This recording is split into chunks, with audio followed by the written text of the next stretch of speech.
नमस्कार दोस्तों, educare academy के इस यूट्यूब चैनल पर आपका हार्दिक स्वागत अभिनंदन है। आज हम जो हैं इस वीडियो के अंतर्गत कॉमर्स यूजीसी नेट के पहली जो यूनिट हैं अपना बिजनेस एनवायरनमेंट, व्यावसायिक पर्यावरण एवं अंतर्राष्ट्रीय व्यवसाय, उसके बारे में पढ़ेंगे और उसके एक चैप्टर को अपन क्लियर करने की कोशिश करेंगे। आज हम व्यावसायिक वातावरण की अवधारणाएं एवं तत्व क्या होते हैं, एक आपका बिंदु है इसके अंतर्गत जो यूजीसी नेट कॉमर्स के यूनिट 1 के अंतर्गत है। व्यावसायिक वातावरण क्या होता है और व्यावसायिक वातावरण की अवधारणाएं क्या होती है और उसके तत्व क्या होते हैं। दोस्तों, अपन जब व्यावसायिक वातावरण की अवधारणाएं पढ़ने जाएंगे, उससे पहले अपन एक तो व्यवसाय का अर्थ क्या होता है इसको पढ़ेंगे, और उससे पहले एक अवधारणा शब्द आपके सामने आया है, उस अवधारणा शब्द का अर्थ क्या होते हैं उसके बारे में मैं आपको थोड़ा डिटेल से बताना चाहूँगा। आप लोग सुनते हैं दोस्तों, सुनते तो बहुत है कि भाई कॉन्सेप्ट के बारे में सुनते हैं कि भाई कॉन्सेप्ट होता क्या है। आपने कई बार अवधारणा शब्द को सुना है, आपने दर्शन शब्द को सुना है, आपने विचारधारा शब्द को सुना है। ये विचारधारा वास्तव में होती क्या है दोस्तों, ये विचारधारा वास्तव में होती क्या है उसके बारे में आपको बताने की कोशिश करूँगा। तो अवधारणा या विचारधारा या दर्शन, अवधारणा, विचारधारा या दर्शन किसी विषय के बारे में आपकी क्या सोच है, आपके क्या विचार हैं उस विचार को प्रकट करता है। जैसे मान लो आपके सामने जो है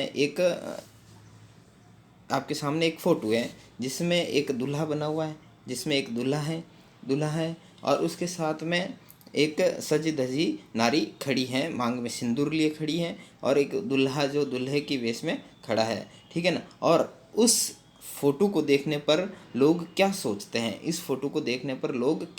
हैं, और ये सोचना ही लोगों का क्या है, उनकी विचारधारा कहलाती है, और या फिर उनकी अवधारणा कहलाती है। अब उस फोटो को देखकर कुछ लोग तो ये सोचेंगे कि ये दोनों पति पत्नी हैं, कुछ लोग ये सोचेंगे कि ये दोनों भाई बहन हैं। जब इसकी शादी हो रही थी तब दोनों भाई बहन ने अपने साथ फ़ोटो खिंचवाई है, और ये बहन जो है शादीशुदा है, ठीक है ना।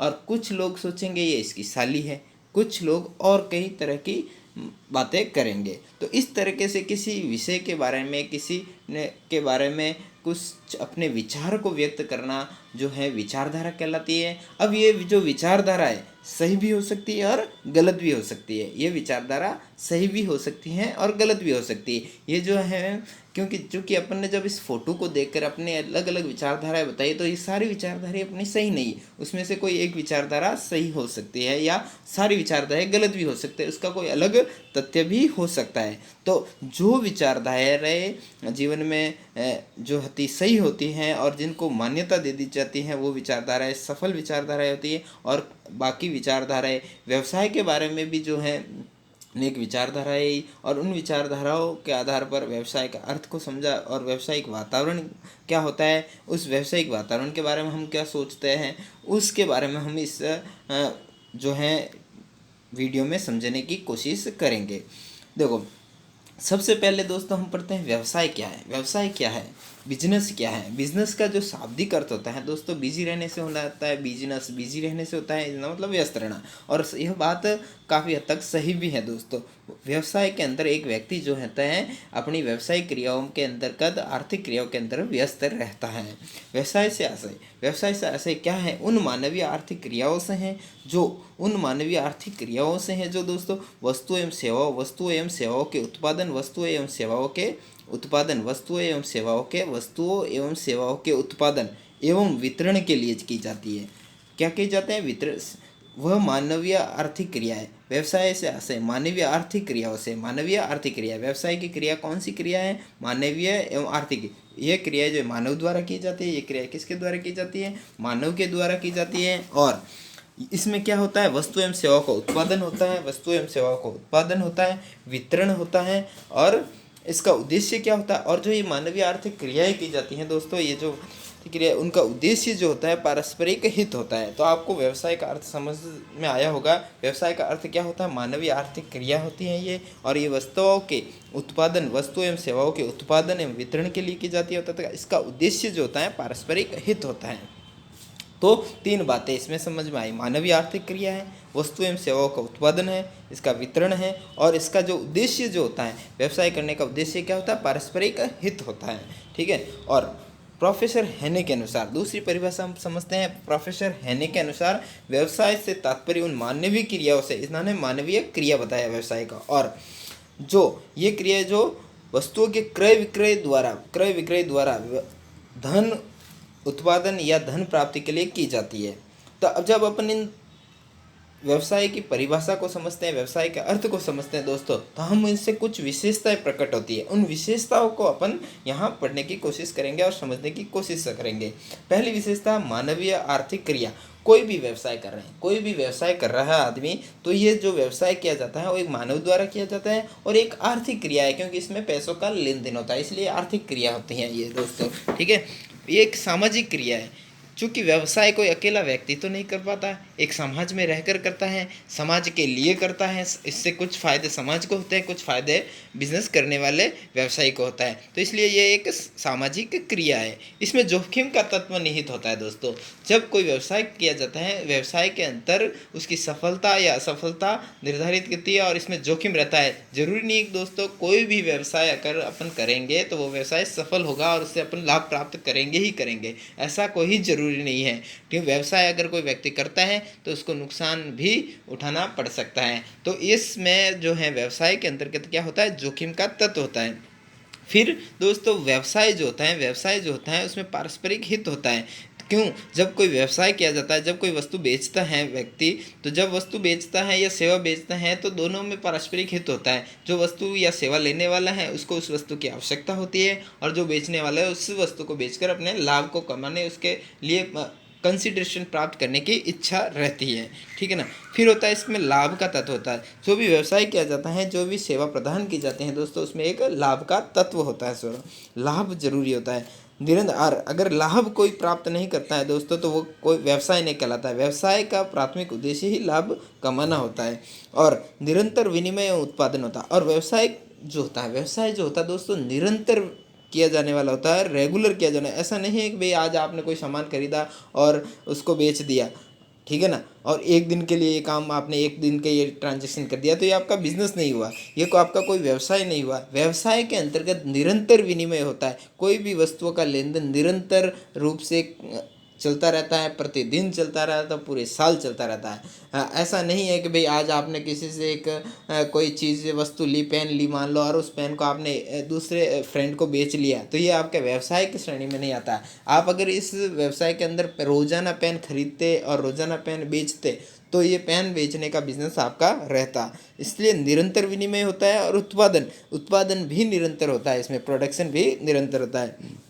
फिर एक व्यवसाय को करने के लिए उपयोगिता का सृजन किया जाता है। व्यवसाय के अंदर उपयोगिता का सृजन होता है। कैसे दोस्तों उपयोगिता का सृजन कैसे होता है? कि मान लो एक स्वेटर है और उस स्वेटर को आपको सर्दियों में आवश्यकता है, तो उस सर्दियों के समय की उपयोगिता करेंगे इसमें कि भाई उपयोगिता होगी, इसकी उपयोगिता का सृजन करेंगे। उस सर्दियों के सीज़न में उसको उपलब्ध अपने को करवाना पड़ेगा। ऐसा नहीं कि स्वेटर को आप गर्मियों की जो है दिनों में उपलब्ध करवा दो, तो गर्मियों के अंदर कौन स्वेटर आपसे खरीदेगा। तो व्यवसाय के अंतर्गत जो उपयोगिता का सृजन किया जाता है दोस्तों, किसी भी प्रकार का प्रोडक्ट बनाया जाता है और प्रोडक्ट बना के उसकी उपयोगिता क्या होती है, उस उपयोगिता का सृजन करके उस प्रोडक्ट को मार्केट में बेचा जाता है। इस तरह से अपन स्थान उपयोगिता भी आती है, इसमें स्थान उपयोगिता होती है सर, समय उपयोगिता होती है, ठीक है ना, स्थान उपयोगिता होती है, समय उपयोगिता होती है। इस तरीके से उपयोगिता का इसमें सृजन किया जाता है दोस्तों।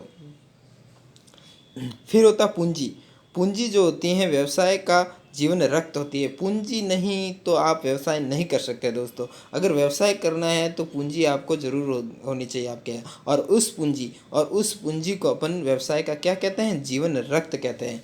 और प्रतिफल, अगर आप व्यवसाय करने जा रहे हैं दोस्तों तो व्यवसाय के अंदर प्रतिफल मिलेगा ही मिलेगा, ये कोई आवश्यक नहीं है, मतलब अनिश्चित होता है प्रतिफल की। अनिश्चित प्रतिफल तो मिलेगा लेकिन कम मिलेगा ज़्यादा मिलेगा, अनिश्चितता होती है प्रतिफल की। और वैधानिकता, कोई भी कोई भी व्यवसाय आप अगर करने जा रहे हैं वो वैध होना चाहिए, व्यवसाय होना चाहिए, कानून की नज़र में वैलिड होना चाहिए। ऐसा नहीं है कि आप जो व्यवसाय कर रहे हैं वो व्यवसाय कानून की नज़र में वैध नहीं। मान लो आपने तस्करी स्टार्ट किया और आप तस्कर बन गए और आप कह रहे हैं ये व्यवसाय है मेरा, ये मेरा बिजनेस है, तो इसको आप जो है कानून की भाषा में बिजनेस नहीं कह सकते, ये आपका बिजनेस नहीं हो सकता दोस्तों। इसलिए बिजनेस जो होता है एक वैधानिक होता है, विधि के अनुरूप होना चाहिए।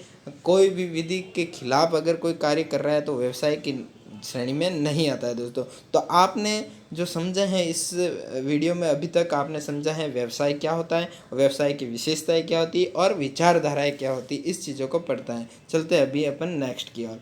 नेक्स्ट के अब अपन दोस्तों पढ़ने जा रहे हैं व्यवसायिक वातावरण या पर्यावरण क्या होता है। अब जब अपन ने व्यवसाय को पढ़ लिया दोस्तों, जब अपन ने व्यवसाय को पढ़ लिया तो व्यवसाय को पढ़ने के बाद अपने सामने आती व्यवसायिक वातावरण। चूँकि अपना सिलेबस में यही टॉपिक है व्यवसायिक वातावरण क्या होता है, इस चीज़ को ही अपने को कोशिश करनी है पढ़ने की।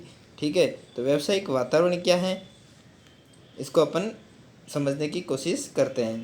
देखो डेविक के अनुसार, डेविक महोदय थे, उन्होंने बताया कि व्यावसायिक वातावरण उन सभी स्थितियों घटनाओं एवं कारकों का योग है, उन सभी स्थितियों घटनाओं एवं कारकों का योग है जो व्यवसाय पर प्रभाव डालते हैं।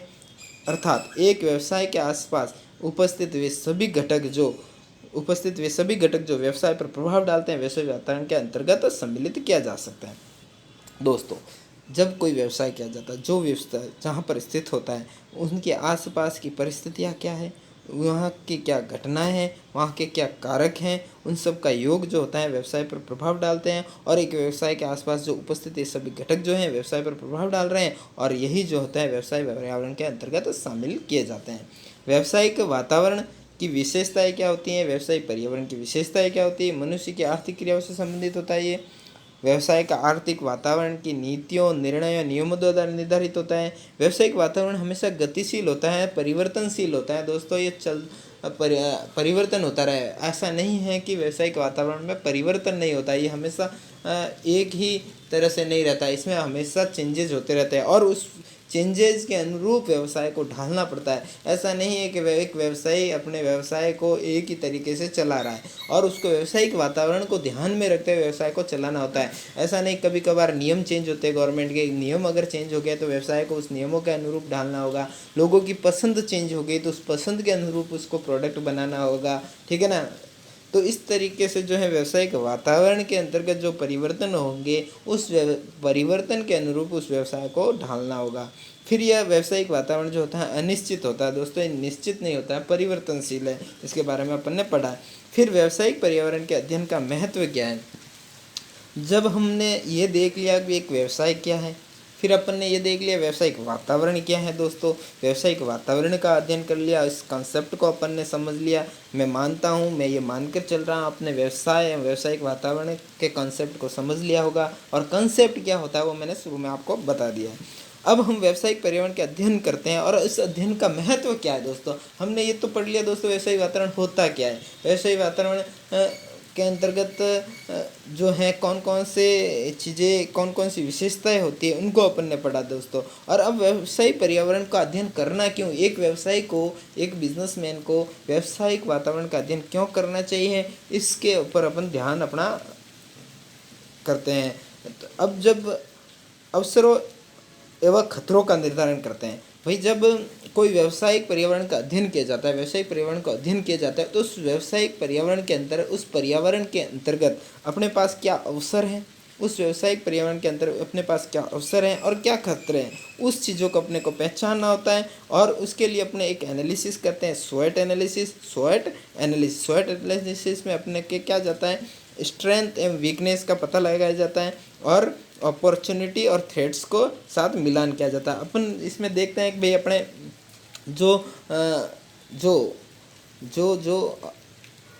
पर्यावरण वातावरण है उसमें अंतर्गत अपने पास जो स्ट्रेंथ है उस स्ट्रेंथ के अनुसार अपनी अपॉर्चुनिटी के अंदर उसको कन्वर्ट करेंगे और अपनी जो वीकनेस है उसको थ्रेट के रूप में उसको कन्वर्ट करेंगे। तो स्ट्रेंथ को अपॉर्चुनिटी के साथ मिलान किया जाता है इसमें, और वीकनेस को अपने थ्रेट मतलब खतरों के साथ इसका मिलान किया जाता है। तो इससे अपन पता लगाते हैं कि भाई अपने व्यावसायिक वातावरण को अपन देख लिया है, उस वातावरण के साथ अपने पास जो शक्ति है उस शक्ति के अनुरूप अब उसको उस वातावरण को अपॉर्चुनिटी में, अवसर के रूप में कैसे परिवर्तित कर सकते हैं, और हमारी जो वीकनेस है उस वीकनेस से हमारे जो है उस वातावरण से क्या खतरे उत्पन्न हो सकते हैं उसको रोकने का प्रयास किया जाता है। जैसे दोस्तों आज जो है जब कोरोना आया तो कोरोना किन लोगों के लिए अवसर लेकर आया, किन लोगों के लिए अवसर लेकर आया। आपने देखा होगा कि एजुकेशन सेक्टर के अंतर्गत ऑनलाइन एजुकेशन के लिए लोगों के लिए अवसर लेकर आया, और कई सारी संस्था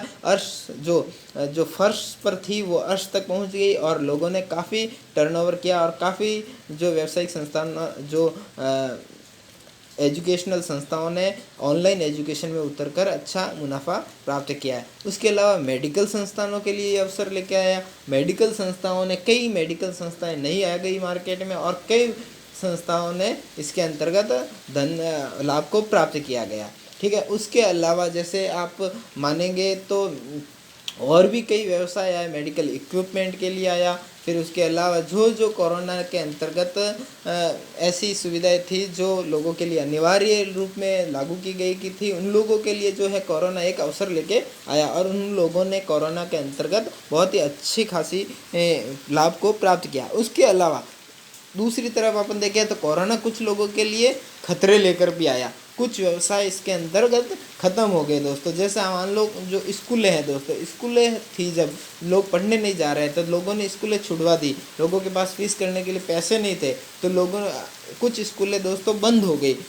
कुछ दिनों पूर्व ही मैंने एक अखबार में पढ़ा था, तो बहुत सारी निजी स्कूलें इसमें बंद हुई हैं दोस्तों, जिससे उन स्कूलों को नुकसान हुआ, उन संस्थान के मालिक को नुकसान हुआ। ये पर्यावरण के अंतर्गत ही हो, जब पर्यावरण में जब आसपास का वातावरण ही यही हो गया है, भाई कोरोना आ गया, वातावरण में चेंजेस हो गए, अपने यहाँ लोग पढ़ना नहीं चाह रहे हैं, अब 2 घंटे लोग बाहर निकलना नहीं चाह रहे हैं, तो इनकी स्कूलें बंद हो गई। तो इसी तरह कोरोना ने लोगों को कहीं एक तरफ जब कोरोना ने जो है अपॉर्चुनिटी प्रदान की लोगों को, तो दूसरी तरफ कोरोना ने क्या किया, लोगों को नुकसान भी दिया है। इस तरीके से जब वातावरण का एनालिसिस करके लोग व्यवसाय को स्टार्ट करते हैं ना दोस्तों, तो वो व्यवसाय बहुत ही सफल व्यवसाय होते हैं। कोरोना के अंतर्गत बहुत सारों ने अपना नया व्यवसाय शुरू किया, और नए व्यवसाय में वो सफल भी हुए हैं दोस्तों। ठीक है, फिर दूसरा है भविष्य के विकास की योजना। जब अपन वातावरण के अध्ययन को करते हैं दोस्तों, तो उस वातावरण के अंदर भविष्य के विकास की योजनाओं को देखते हैं। हम देखते हैं कि भाई इस प्रोडक्ट को हम जो मार्केट में लेकर आ रहे हैं उसका भविष्य क्या हो सकता है, उसके अलावा हमारे सरकार के नियम क्या हो सकते हैं, उस नियमों के अनुरूप हमारा प्रोडक्ट होगा या नहीं होगा, इन चीज़ों का अपन अध्ययन कर सकते हैं। फिर नव परिवर्तन को लागू कर लाभ प्राप्त करना, इनोवेशन को, जब अपन कोई इनोवेशन अब मार्केट को एनालिसिस कर रहे हैं और मार्केट की किसी एक समस्या का अपन चिन्हित करते हैं, और समस्या के समाधान के तहत अपन एक इनोवेशन नव परिवर्तन कर रहे हैं, और उन इनोवेशन के द्वारा अपन लाभ प्राप्त कर सकते हैं दोस्तों। जब अपन एनवायरनमेंट का अध्ययन ही नहीं करेंगे, अपने को समस्या का पता ही नहीं लगेगा ये समस्या मार्केट में है क्या, उस समस्या को अपन चिन्हित करेंगे, और चिन्हित करके उस समस्या को समाधान करने के लिए एक व्यावसायिक मॉडल, एक बिजनेस मॉडल पेश करेंगे, और इस बिजनेस मॉडल को अपन इनोवेशन कहेंगे, और उस इनोवेशन के तहत अपन क्या करेंगे, लाभ प्राप्त करेंगे।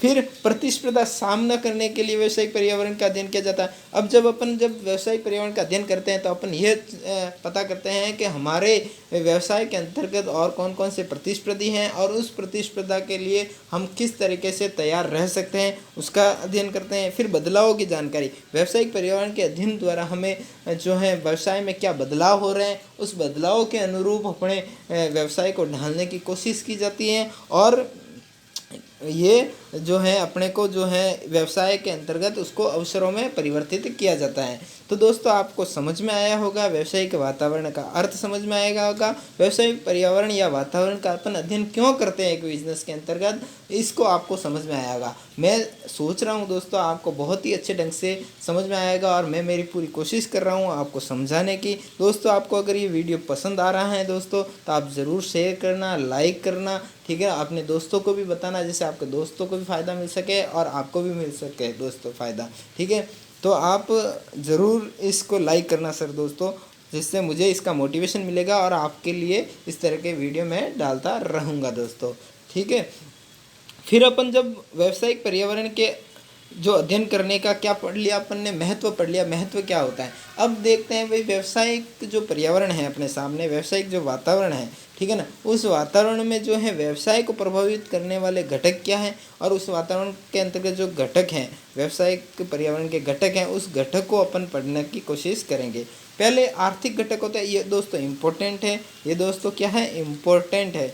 इम्पोर्टेंट इसलिए है कि इस बार कई बार क्वेश्चन आता है, इसमें से आर्थिक घटक कौन सा है, आर्थिक घटक कौन सा नहीं है, गैर आर्थिक घटक कौन सा है, इस तरह का एक ऑब्जेक्टिव टाइप क्वेश्चन बनता है अपना, ठीक है। आर्थिक घटक के अंतर्गत आर्थिक प्रणाली को सम्मिलित किया जाता है, आर्थिक प्रणाली को सम्मिलित किया जाता है। आर्थिक प्रणाली के अंतर्गत एक पूंजीवादी प्रणाली होती है, एक समाजवादी प्रणाली होती है, एक मिश्रित प्रणाली होती है। इसको अपन विस्तार से आगे पढ़ेंगे, चूँकि ये आपके सिलेबस का बिंदु है, इसलिए इसको अपन विस्तार से आगे पूरा ढंग से पढ़ेंगे। फिर आर्थिक संरचना क्या होती है, ठीक है ना, कृषि आर्थिक संरचना को भी अपन आर्थिक गठन के अंदर शामिल करते हैं। कृषि, इसमें उद्योग और सेवा, तीनों को सम्मिलित किया जाता है।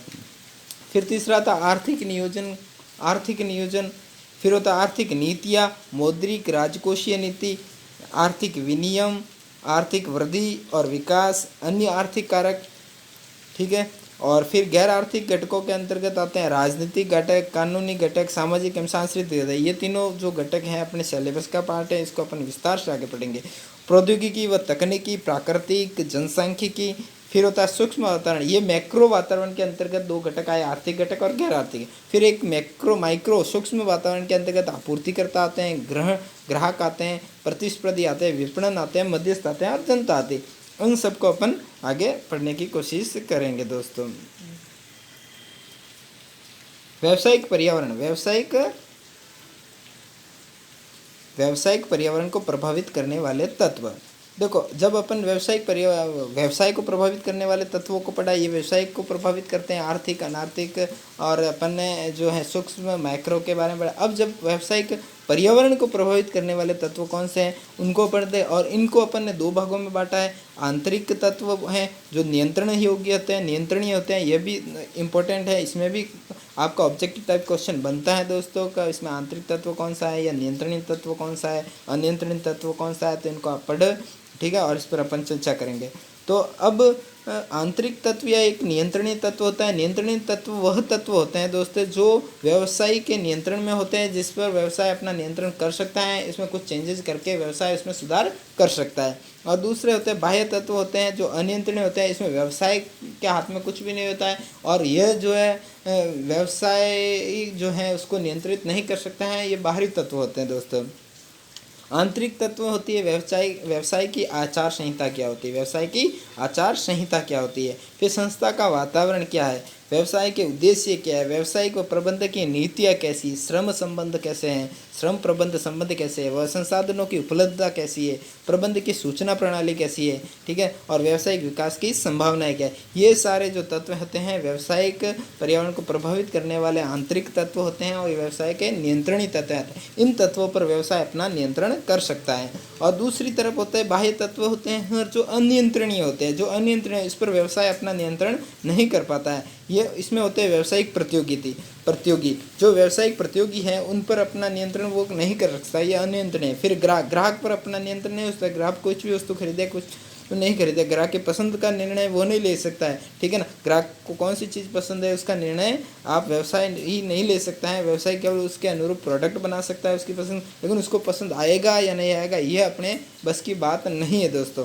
फिर जनसंख्या, जो जनसंख्या है उस जनसंख्या के अनुसार व्यवसाय पर्यावरण को प्रभावित करता है। और फिर विपणन श्रृंखला होती है, राजनीतिक व शासकीय वातावरण क्या होता है, प्रशासकीय वातावरण होता है, आर्थिक वातावरण होता है, कानूनी वातावरण।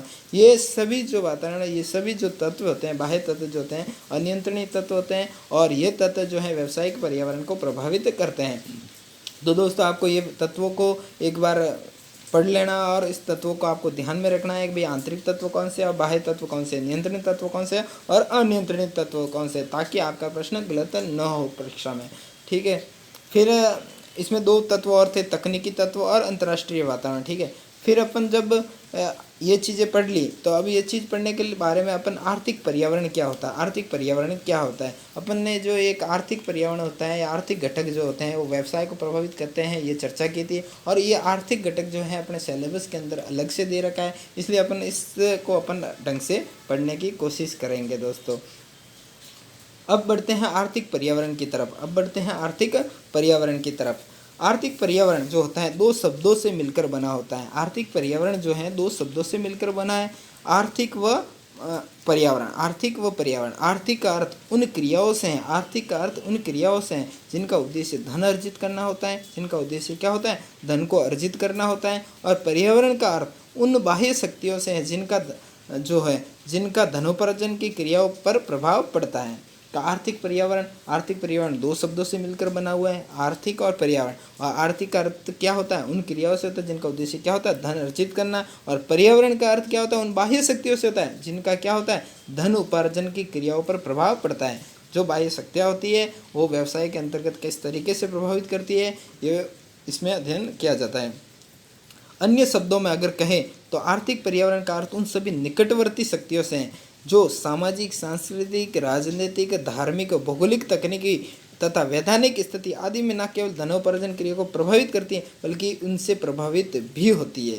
ठीक है, ये क्या करती है, उनको भी प्रभावित करती है और उनसे प्रभावित भी होती है। फिर फ्रांसिस चेरोनीलम ने कहा कि भी उन्होंने एक आर्थिक पर्यावरण की अच्छी परिभाषा दी है। उन्होंने क्या कहा, किसी व्यवसाय के आर्थिक पर्यावरण का निर्माण, किसी व्यवसाय के आर्थिक पर्यावरण का निर्माण आर्थिक दशाओं, आर्थिक नीतियों और आर्थिक व्यवस्था के से होता है। आर्थिक दशाओं, आर्थिक नीतियों और आर्थिक व्यवस्था से होता है। दोस्तों ध्यान रखना है, पूछ लिया आर्थिक वातावरण के अंतर्गत किन को शामिल किया जाए, आर्थिक दशाओं को, आर्थिक नीतियों को, आर्थिक व्यवस्था को सम्मिलित किया जाता है। फिर आर्थिक पर्यावरण के घटक क्या है दोस्तों, आर्थिक पर्यावरण के घटक क्या है, इन घटकों को अपन पढ़ेंगे। आर्थिक पर्यावरण के अंतर्गत 3 घटकों को सम्मिलित किया गया है। आर्थिक प्रणाली को सम्मिलित किया गया। आर्थिक प्रणाली में पूंजीवादी, समाजवादी और मिश्रित प्रणाली, ये तीनों है। फिर आर्थिक नीतियों को सम्मिलित किया, जैसे औद्योगिक नीति, व्यापारिक नीति, मौद्रिक नीति, राजकोषीय नीति और राजकोषीय नीति, ये 4 नीतियाँ। अब जिसमें से अपने सिलेबस के अंतर्गत मौद्रिक नीति और राजकोषीय नीति प्रश्न बन सकता है। आर्थिक नीतियों में कौन सम्मिलित है, कौन सम्मिलित है, उसमें 4 नीतियाँ ध्यान रखनी है, औद्योगिक नीति, व्यापार नीति, मौद्रिक नीति और राजकोषीय नीति, जिसमें मौद्रिक नीति और राजकोषीय अपने सिलेबस का पार्ट है। फिर आर्थिक प्रणाली अपने सिलेबस का पार्ट है, जिसमें पूंजीवादी, समाजवादी और मिश्रित, और एक आर्थिक नियोजन होता है। इन तीनों को आर्थिक पर्यावरण के प्रमुख घटकों में सम्मिलित किया जाता है दोस्तों। तो इनको अपन, चूँकि दोस्तों ये वीडियो बहुत ही लंबा हो सकता है, इसलिए इसको अपन जो है नेक्स्ट वीडियो में पढ़ेंगे। आज के लिए इस वीडियो में इतना ही दोस्तों। आप ज़रूर इसको शेयर करना, लाइक करना, आपके लिए अगर फ़ायदेमंद हो तो दोस्तों लोगों को भी शेयर करना, ताकि लोगों को भी इसका फ़ायदा मिल सके। और जब आप लाइक करेंगे, शेयर करेंगे, चैनल को सब्सक्राइब करेंगे तो मुझे भी मोटिवेशन मिलेगा, और जब मोटिवेशन मिलेगा तो मैं ऐसे वीडियो और रिकॉर्ड करने की कोशिश करूँगा। थैंक यू दोस्तों।